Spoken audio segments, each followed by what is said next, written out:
வரவு செலவு திட்டம் தொடர்பான தெளிவூட்டல் மாநாடு ஒன்று காண்டியில் நேற்று நடைபெற்றது.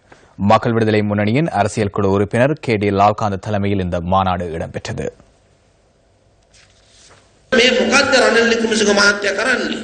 ரணில் விக்ரமசிங்க தற்போது என்ன செய்து கொண்டிருக்கின்றார்? உலகில் உள்ள பொருளாதார வர்த்தகர்களிடம் இங்கு சிறந்த இடம் ஒன்று உங்களுக்காக காணப்படுவதாக தெரிவிக்கின்றார்.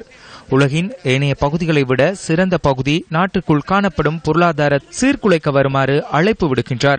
இதன் பெருவேரே அரச சேவை, விவசாயிகள், வங்கிகள் மற்றும் பல்கலைக்கழக மாணவர்கள் என சகல பகுதிகளிலும் போராட்டம் எழுந்துள்ளது. அவ்வாறு எனின் நாம் எடுக்க வேண்டிய நடவடிக்கை என்ன? புதிய லிபரல் கொள்கைக்கு செல்ல வேண்டும். அதனை தொழிற்சங்கத்தினால் தனித்து முன்னெடுக்க முடியுமா? முடியாது.